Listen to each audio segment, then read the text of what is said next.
का इलाज मुफ्त में फ्री में हो गया है, जिसमें कि प्राइवेट हॉस्पिटल्स को भी उसमें ले लिया गया है। तो इसके अलावा निःशुल्क दवा योजना है। तो ये सारी योजनाएं हैं, ये सब पब्लिक के लिए है, जिसमें कि इनको ट्रीटमेंट से लेकर, डायग्नोसिस से लेकर और इवन बल्कि मैंने बताया कि पेशेंट को चिकित्सा संस्थान तक पहुंचाना और इलाज के बाद में वापस घर पहुंचाना। महिलाओं की अगर हम बात करें प्रसव के दौरान, तो इसमें योजनाएं हैं जिसमें कि उनको और पूरा उनको बाद में 1 साल तक और कई सारी योजना, जैसे राजश्री योजना है। राजश्री योजना में बालिका के जन्म पर सरकार द्वारा जो है 50,000 की प्रथम किस्त दी जाती है।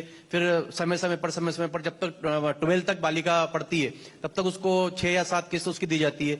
तो वो इस तरह से बालिका संबल साथ में, जैसे कि मंत्री जी ने भी बताया था कि बालिका अगर महिला सशक्त रहेगी परिवार में तो पूरा परिवार, पूरा समाज सशक्त रहेगा।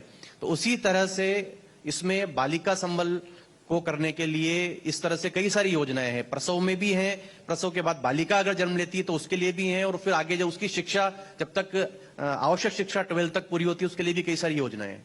तो उस योजनाओं के दायरे में महिलाएं जुड़ी हैं। पहले घर पर प्रसव हुआ करते थे, योजनाएं नहीं थी, आवागमन सुविधा नहीं थी, सड़कें नहीं थी। ये सभी योजनाएं आपस में जुड़ी हुई हैं कि जैसे कि स्वास्थ्य योजना में सड़क निर्माण योजना भी आती है। वो इसलिए आती है क्योंकि अगर सड़क गांव तक अगर सड़क नहीं है तो वो आवागमन की सुविधाओं में, स्वास्थ्य सुविधाओं में जुड़ नहीं पाएगी। तो इसलिए वो योजनाएं भी इसके अंतर्गत आती हैं। तो इसलिए पेयजल सुविधा की जो है सभी तरह की सुविधाएं इसमें आती है। तो इसलिए महिलाओं की अगर अपन बात करें तो उनको प्रसव के दौरान पूरा ट्रीटमेंट, पूरा इन्वेस्टिगेशंस, प्रसव के बाद घर, उसके बाद फॉलोअप, कॉम्प्लिकेशंस, ये सारे फ्री ऑफ कॉस्ट सरकार अलग अलग योजनाओं के तहत उनको देती हैं। अच्छे से अच्छा, जैसे कि डॉक्टर साहब ने बताया कि हर जिले में लगभग मेडिकल कॉलेज खुला है, चिकित्सा सुविधाएं बढ़ी हैं, डॉक्टर्स बढ़े हैं, स्पेशलिस्ट बढ़े हैं, और योजनाओं के बैनर के तले जब वो काम करते हैं तो निसंदेह जो है पब्लिक को और महिलाओं को खास तौर से इसमें लाभ होता है, लाभ मिल रहा है, जो कि एक बहुत बेहतर चीज है, अच्छी चीज है, जो रिक्वायरमेंट है, अभी जरूरत है अभी मौजूदा वक्त की कि उन पर ध्यान दिया जाए।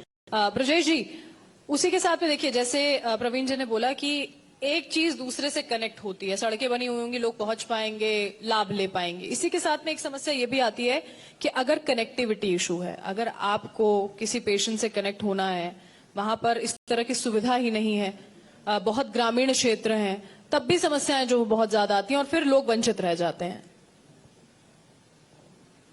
ये तो है, गांव में फैसिलिटी वाइज देखा जाए तो जैसे एक डिस्ट्रिक्ट हॉस्पिटल की जो फैसिलिटी होती है वो ग्रामीण क्षेत्र में तो नहीं हो सकती। जैसे डिस्ट्रिक्ट हॉस्पिटल सिटी स्कैन है तो वो गांव में नहीं जा सकती, सोनोग्राफी गांव में नहीं हो सकती।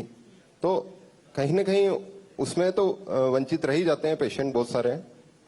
तो वहीं अपना आता है कि कोई प्राथमिक स्वास्थ्य केंद्र हैं, वो जो नॉर्मल पेशेंट होते हैं, जैसे खांसी जुकाम के हैं, कोरोना में खांसी जुकाम के ज्यादा आए थे, कोई स्किन इन्फेक्शन के हैं, कोई पेट दर्द के हैं, कोई चेस्ट पेन के हैं, तो जो बेसिक जो डायग्नोसिस वहां बन सकते हैं गांव लेवल पे, और गांव लेवल पे सुविधा मिल सकती है। कम से कम हम उन्हीं चीजों को इम्प्रूवमेंट लाएंगे, वही पेशेंट वहीं रह जाएंगे और वहीं वहां का डॉक्टर ही ठीक करेगा।